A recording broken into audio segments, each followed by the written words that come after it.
All right, with A.L. Pruitt, The Rich Kid Rules, episode 362, Rules of a High School Dropout. Hopefully, I said that title in propriety, but it's kind of a new media web series. How's it going today? Pretty good. Yeah, doing great. How are you, Matthew? I don't think I've ever asked that question before. I got rattled with your with your titles. It's a long title. All right, so Yeah. basically, so Thomas Willoughby is your was the producer, the writer. Yep. How did you guys like did you guys know each other before you did this film together? We did actually. We worked on a short film before. Actually, Tom and I we met in community college. Okay. He's a grown up. I mean, I'm a grown up too. But he was in a film production class that we were both taking at the time, and we worked on a film called The Method short film. And he has always dreamt this is his passion project. This is his, core idea, and he's been working on it for countless years, writing a script. I didn't know that. I first found out about it when he invited me to a writer's room. This was after we met in college. And that was a script they were working on, The Rich Kid Rules. At the time, there was like two writers' rooms left. So I came in for the last couple writers' room. The script was great, and he wanted to develop it. So he tapped my shoulder as an associate producer at the time. And then we just started working, So getting it going. you mentioned that he's a grown up, meaning that you guys are in different generations, We are in different generations. but you met.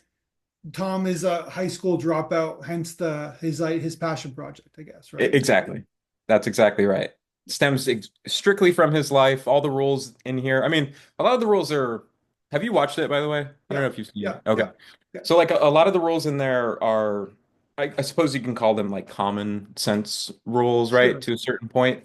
But they're also rules that Tom was personally taught by, his family.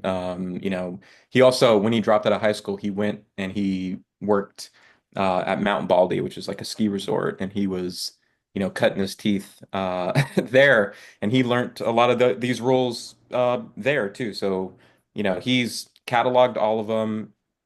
He has a manuscript that it's unpublished, but he has a manuscript, and yeah, and now he has a pilot television show. And that's like his manuscript is like his book, his novel is kind of based on this idea. So, Exactly.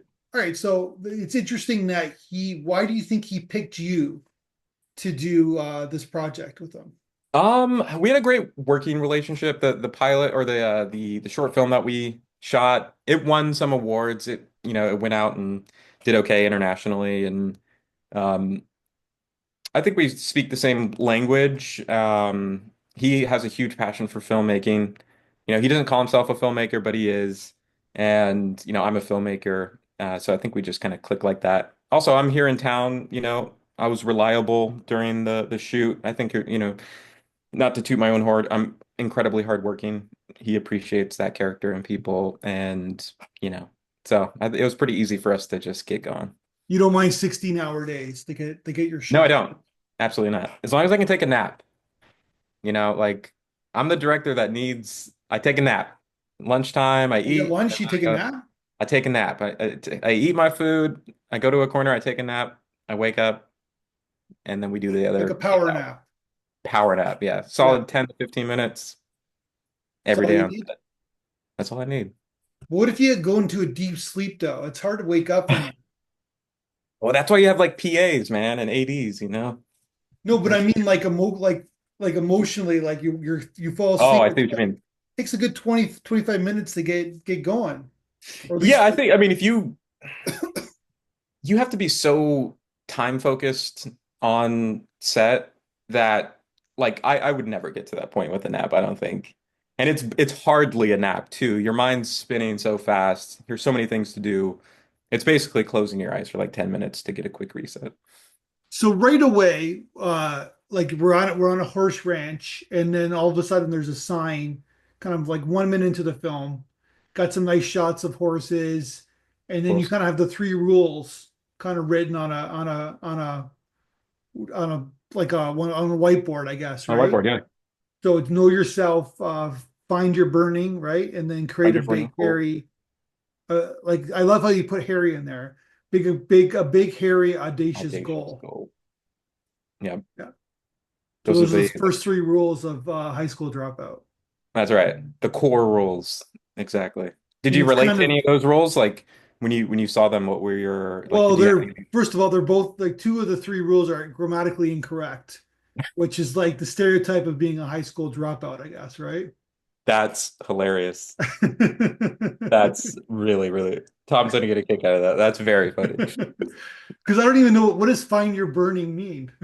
Well, find your burning coal. So it's like Okay. find that thing that you'll wake up at, 3 a.m. and travel 5 hours to go do. Yeah. So like Okay. filmmaking, right? Like requires some of that, but it's really kind of a sort of this general call to action, you know, to humanity, which is find the thing that you love most and go after it Yeah. with pure intensity. But Yeah. this that said, not to like jump on the like if you want to be a doctor, you kind of have to go to school, right? So that can't be one of Yeah, that's your true. yeah. Yeah, absolutely. So That's fair. But that would work into this pilot is not condemning higher education. no, no, no. I'm being taught. No, I'm no, of just course. being But yeah, it's a good point you make, really. I mean, there are skill sets and professions, of course, that do require, yeah, you know, but you still have to have a burning coal. Like I suppose you could like become a doctor and not want to be a doctor, yeah. but it's going to be really, really hard to do and you won't be satisfied. So I think that's like the important function, whether or not you're a high school dropout or, you're a privately schooled kid who, is going to go to Harvard. Like no Mhm. matter what you end up doing, you should definitely know what your burning coal is. Well, it's funny because like I'm watching your film, and the first thing because I grew up in a grocery store environment, right? So one of the guys who basically I grew up in a grocery store with, we actually went to the same high school. He dropped out of high school, and I thought it was the craziest thing, especially in the environment that I grew up in, that someone could do. Like, why would you do that? Like, Right. just finish. And he was passionate about farming and like animals and like nature and we were from like a tourist town. This is not what we, you know what I mean? And this is what he does now, and he's very successful. And so when I'm watching your film, it's the first thing I thought of is that he kind of knew already what he was already young, and he Yeah, knew already what he wanted to do, and he just in school just didn't speak to him, right? man. Honestly, it's a superpower to be able to, because I'm with you. Like, Yeah, I tell my nephews all the time, like, you have to finish. Like, yeah, you just have to finish. That's yeah. important. And I still think it is. But if you know what you're going to do, like, if you can see that, if you have foresight, that's a superpower. And like, you can cut out the middle, man. You can cut out all the time, focusing on all these, other subjects and focus squarely on what you're passionate about.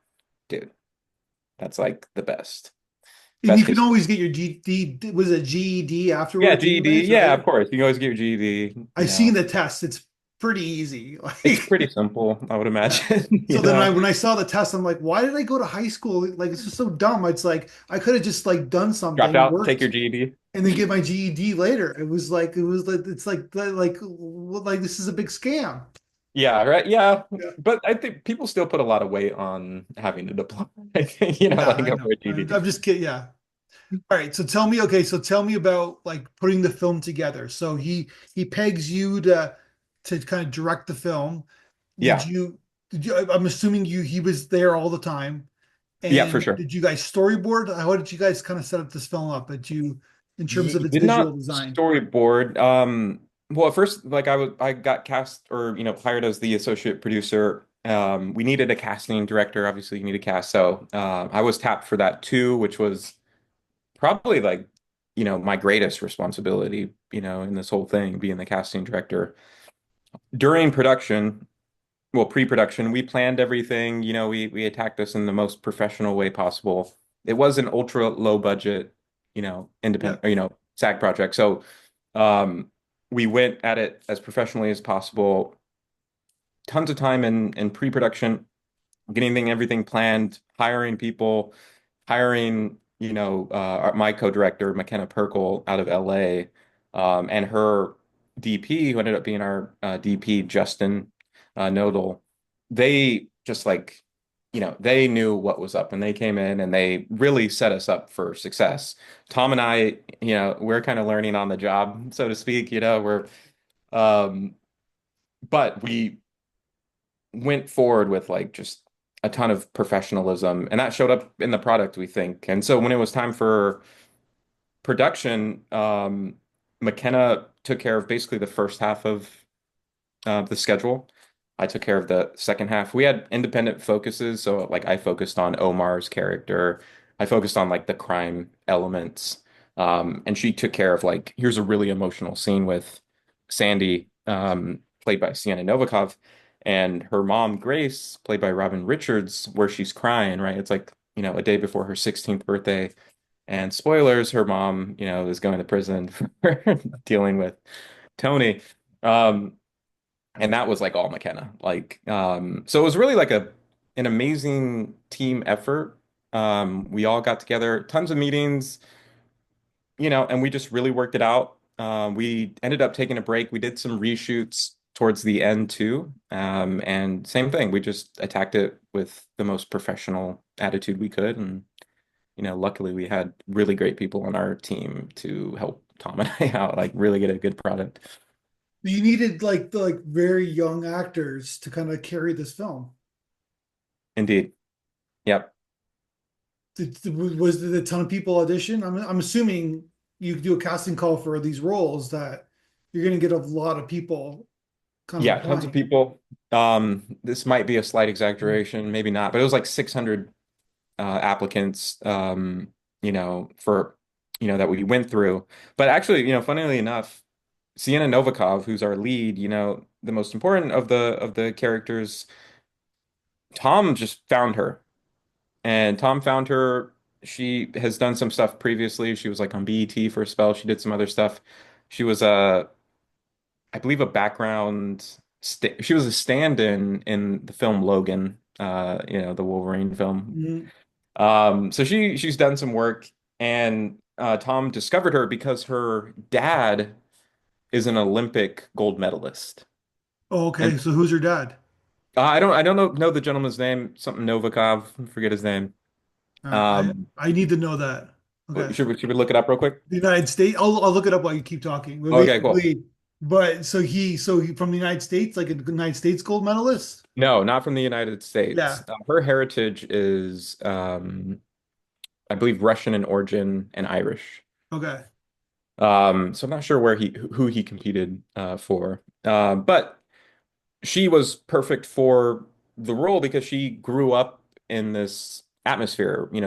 the professionalized kid environment, right? Like her Yeah. dad being a gold medalist, Highly competitive. super Yeah. competitive, and the same kind of lifestyle, right? Like dropping out of high school, not because she was destitute, but because, her parents wanted to get her, the best training, the best tutors, right? Like she really embodies Sandy's character. So super, super perfect casting. And, we saw one tape, she did an audition for us, and we were just like, okay, she's good. She's the girl. She's Sandy. But with everybody else, yes, like tons of really talented people submitted. We held, we auditions for, a couple weeks, a week, 2 to 3 weeks. And for me, like, I don't know, I'm a super intuitive casting director, I guess, where I kind of just know, like Omar, who plays Frankie, Sandy's love interest and partner in crime. Um, I just immediately knew with him. And so like for me as a casting director, it was more about just communicating why he was important. And Tom, to his credit, and Justin and McKenna, they all heard me out and we just that's kind of how we just operated through the whole casting process. And we're just really thrilled with, who we got. It's a great ensemble cast. In fact, we just got um an award for an ensemble cast, and that was like really, really, really cool because they're Yeah. great and they all got along. It was a ton of fun. So it's Vladimir Novikev. No, is it Novikev? How do you pronounce the last Novikov. name? Yeah. He won gymnast. He was a gold medalist for the Soviet Olympic team, gymnast. Yeah. Okay, cool. And that makes sense because Yeah. their family still owns and operates a gymnast facility out of Atlanta, Georgia. Yeah, Woodland Gymnastics Camp in the United States. Yeah. There you go. Yeah. So yeah, she's the girl, like Yeah. instead of horseback riding, it was, being a gymnast. Like she really fits the part, which is super cool. Yeah. And great for a director, right? Like, I mean, you don't really have to coach them too much. They know what's going on. Yeah. No, yeah, 100. Like, so then, okay, so it's very, yeah, very, it's a huge cast, this film. I guess. Hmm. So you said low budget, like it's a pretty, like, there's a lot of moving parts going on in this film. Indeed. Yeah, a lot of moving parts. Great script, great characters, and just very likable people. I think all of our cast just have that. Even the people who are playing, the quote unquote bad guys, just very likable, and they all work great on screen, I think. So it's funny that you have the book Siddhartha um, in the film because Siddhartha was one of those books, well, at least when I worked in the industry for a couple of years, that all the crew members would pass to each other and Really? everybody would read it. Yeah. Whoa. Yeah. Wow. On the I film? haven't thought of it, the book in a long time, but basically, yeah, it was like I remember this guy Ben Bartholomew. Basically, so he gave it to me, and then I don't know who gave it to him, but it was like we were passing it around, and then you would fill slot because there's a lot of downtime in films, right? Yeah, of You're course. not directing, of course, and so Right. then you would philosophize about the book, right? So it's then you have it in the film too, right? It's So in the it's film. funny. Yeah, and that's very important to Tom. His dad was a philosophy Okay, professor, so that is like squarely his DNA. yeah, And hopefully, I mean, here's a lot of like I think moments in the pilot where that type of philosophy comes across. Like obviously, it's front and center with the book, but yeah. hopefully, it's in its DNA all the way throughout. Yeah, it's a emotional and intellectual curiosity that even Tom like his emails to me. Like this is a guy who's like starts he's who's really thinking about things, Oh right? man, So oh man, yeah, he is. yeah, It's hard to describe just how. You know what? He has a big, hairy, audacious goal. His burning coal has been burning like brightly for a long time, and he's such a passionate dude. And you like you mentioned that, he was on set. Like, yeah, he was on set. He had to do his very best to not want to be so involved, right? Because he had other stuff to be doing. But yeah, we always welcome him there because one, it's his story, so he has a right to be there. But two, it's his passion was the heartbeat for the entire production. And especially, working on it's a long process, like from conception to completion, and even after that, hmm it's it's a really you really have to be passionate about it or you're not gonna see it through. And Tom, like to this very moment, we were just texting, he's, working on like a new he's like in the pocket and like still problem solving and yeah, like figuring things out. And like you can't have a better person on your side than yeah. that.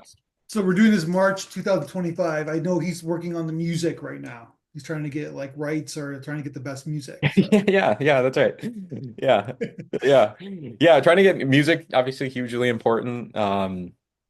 And we have pretty luxurious taste in music in terms of like copyright licensing and stuff, yeah, like you can only like reach out to the Simon and Garfunkel, people so much before they're like, no thanks. But you got to yeah, wait for those him to go Simon and Garfunkel to go public domain in order to afford it, right? yeah, well, in like it's 60 50 years. more years. Yeah. Yeah. Yeah, we'll do a director's cut. We'll recut it when Yeah. it goes public domain. But yeah, music, but also, we have music from Anna Redburn, who's a friend of Justin, our director of photography, and she covered Mad World for us. So we have that in the film. And we're looking at another one of her covers for the end possibly. But also like for me, like I don't know how you felt about the end of the film, but for me, there's like so much more story to tell, and it could be that I'm just the director and like that's, I don't want to make episode two, but it feels like there is this sort of like forward momentum, right? Like she's going to take Tony down, like that's exciting. And so we want the music to sort of have, to invoke that sort of excitement, but also have, kind of this dynamic feeling of like, is everything going to be all right? So it's really tough, but we love doing it. We listen to a ton of music, and if we can get the licensing for the stuff we really want, man, it'd be great. So it's like almost a catch 22 where like you got to get it shown somewhere to get the music rights, and then but in order to get the music rights, it's got to show somewhere, right? So Yeah, yeah, for sure. Yeah, exactly. It's like if I had ID, I wouldn't need ID, basically. yeah.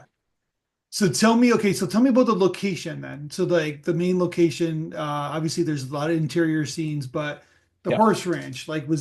was that something that Thomas knew already? Like how you were able to shoot there with the horses or Yeah, but well, yeah, for sure. I mean, yes and no. Like that's Tom's and his wife Holly Fox's estate. So that's Fox okay. Farms, right? So we had basically unrestricted access to it.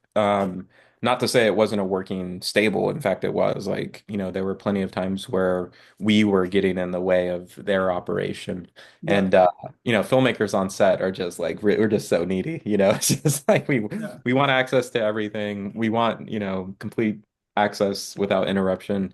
But it really added to the authenticity, I think, of that ranch. It being a working ranch, it's not a set, it's all on location. Even the stuff you see inside, that is their home. Like, so the furnishing, we did do a little bit of set decoration, of course, as you should. But for the most part, that's how it comes, prepackaged. So as far as shooting it, I mean, it was just a lot of conversations with Justin about how we wanted to frame our subjects up, Mm. where we wanted to shoot. There were so many locations around there that were really, really cool. So it was really just getting the right location and picking the frame and going for it. Because well, you have horses in this a lot of the scenes too, right? So you can't Right. direct. I'm assuming you can't direct the horses. Like Yeah, yeah, that's fair. yeah. Yeah, I can't direct the horses, but Polly Fox is, she's like one of the leading equestrian people in, California, if not the United States. So we had her as our horse wrangler. So you can't do much better than that. All of our doubles for Sandy for horse riding, those are all people who actually work at that stable, trained horse professionals. We had American Humane Society there, right? Oh, okay. Volunteers who help, which is a requirement, but also it was incredibly helpful to be able to pick their ear. What can we do? Especially we have drone shots, so it's the safety of the horses were paramount with that, and safety of our actors, obviously, being in the ring with horses, them Yeah. giving us guidance on that at that respect too. But for the most part, Holly made it super easy. The horses, they're so trained, they're professional horses. You can't direct them necessarily, but they're gonna listen to what their wrangler's telling them, right? And they're such emotional, intelligent creatures that it's really, I don't know, it wasn't hard. I feel like it would be much harder to like work with a dog, you know, or to work with like a cat or like a horse for some reason just seems maybe because there's a human on their back, like controlling their every motion. But it was a true pleasure, and everybody got a kick out of working with Well, horses. one of the reasons why you don't see cats in live action movies, you see dogs way more than cats, is because nobody's going to tell a cat what to do, right? So, Right. Yeah. Yeah. I mean, like, yeah, where's hit your mark. yeah. Yeah, like Whereas the dogs can be trained a little bit, horses or whatever uh, horses, yeah, can be guided, I guess, right? they can be guided, and they're picking up on the vibe of the set, right? Too. Like, and dogs probably do this too, but like if it's as long as it's not a super stressful environment, Yeah. like, and it never really was, we had zero issues with acting with horses. So, but your two, like your lead and then her, love interest or yeah, they both have to like go on horses, right? They So, do, yep. and they have to know they have to dance too in the film, They have to dance as well. and they have to act as well, right? So, They act, yeah. is that Yeah. a different kind of triple threat, I guess? But because it seems Yeah. like they were pretty natural on the horses. Okay, cool. Well, that's great to hear. Yeah. They went through the training. I know Okay. Omar, well, Sienna has a history with Okay. horses. So she, there were like small things. They were doing a different type of writing. This is more like English writing. Um, she was she was pretty comfortable right off the bat. And Omar, to his credit, once we told him that he was cast, he went out to a family friend who had horses and, did some stuff with them. And then, of course, on location with Holly, our horse wrangler, they did some more extensive training, Mhm. how to ride horses for camera, basically, and how to be safe while doing it. And as far as dancing, yeah, the dancing, like Sienna, again, she dances, right? She's like a ballerina, like she's a dancer. Omar, wasn't a dancer, but he really, went for it. We had a choreographer, Shelby, who helped with that, and like, they did training for that too. I think they did 2 days of a dancing rehearsal and like 3 or 4 days of Gotcha. horseback riding. So yeah, they definitely got their work in on both dancing and horseback riding, respectively. Were you involved in the post-production at all? And then post production, yeah, I would say so.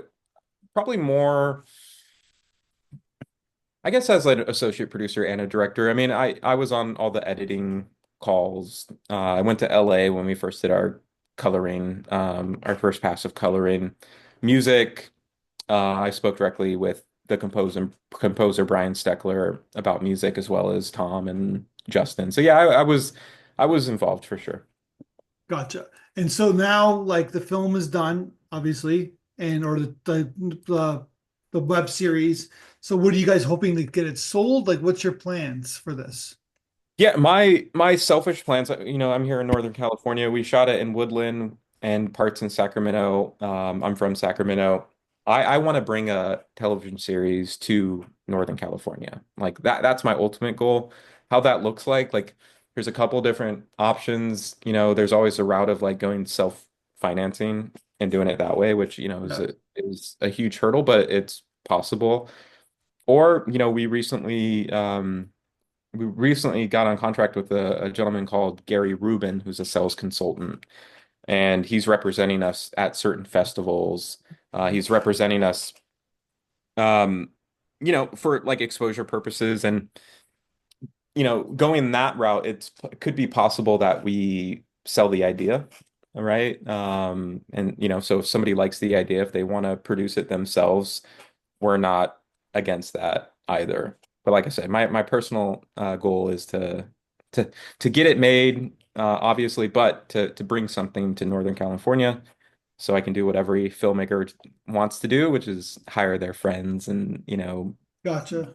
bring in the community. That's my goal. So Sacramento gets kind of like the short end of the stick in the Bay Area of cities, I guess. That's my perception. Wow, that's pretty keen. Yeah. I would say so, yeah. So you got Oakland, obviously San Francisco, right? Right. Um, I'm missing what am I missing? LA. No, I'm thinking the Bay Area. Oh, Bay Area, sorry. Yeah. Oakland, San San Francisco, Francisco, uh, Sacramento. What's the fourth one? Sacramento. There's Redding, Chico. Pico. Okay. Yeah. But I But mean, yeah, I think you're right. Sacramento, it's always been like a one horse or one cow city. That's how it's been like described to me by friends. Like basically, that's your state. Isn't your stadium called the Cow Palace where the Kings play? I think it's called maybe, the Cow Palace. Maybe it's changed because of the average, like the corporate sponsor or whatever, but I think it yeah, used to be yeah, called the Cow maybe. Palace. Yeah. Like, Yeah. that makes sense. I mean, and it is kind of like in this area, there's a lot of agriculture and farming and Yeah. stuff too.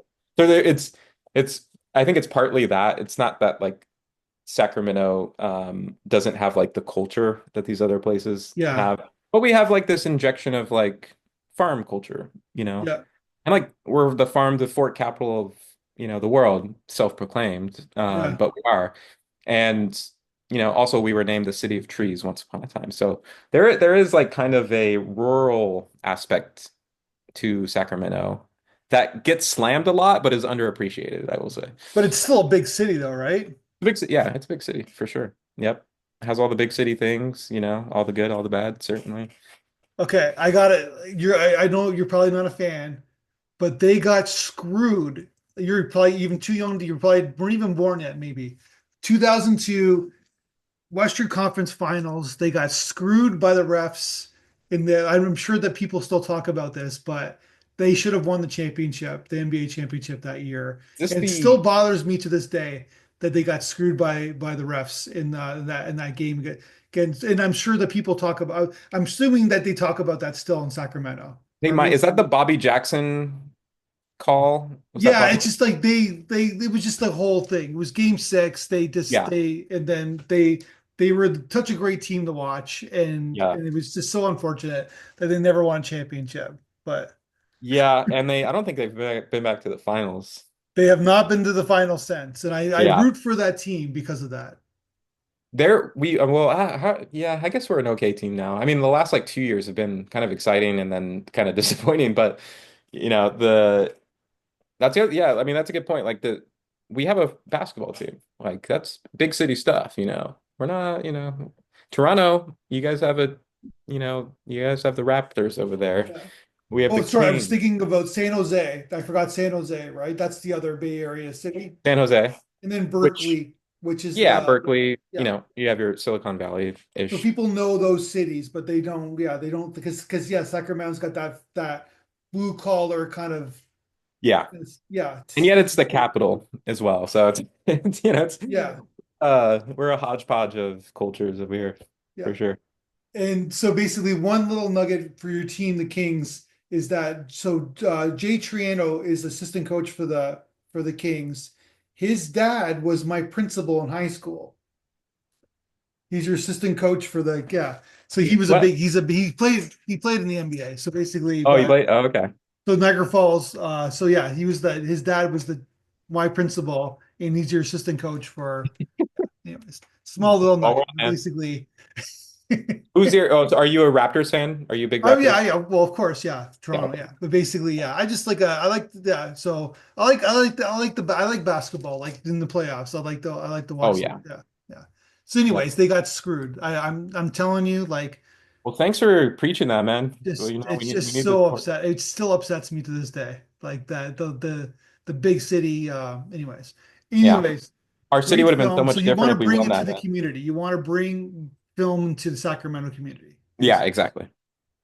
That's my goal. But obviously, big picture is to one get this into as many festivals in front Yeah. of as many people as possible, and then two is to, which I guess we kind of already did this, is helping out our cast and crew with positions, giving them like credibility and experience and stuff like that. And then, of course, the biggest goal of all is just to get this sold, right? Like we want to finance this somehow, whether it's us selling it or us self-financing. Like we want to see this story continue to be told, and that's our ultimate goal. Well, on that note, I wish you guys the best success. It's Thank been you, a ride, good Matthew. ride so far, and let's talk again when gets made into a show Let's or go. when you showcase another film of yours. Well, thanks, man. I appreciate it. Great talking to Yeah. you, and nice to meet you, man. Thank you.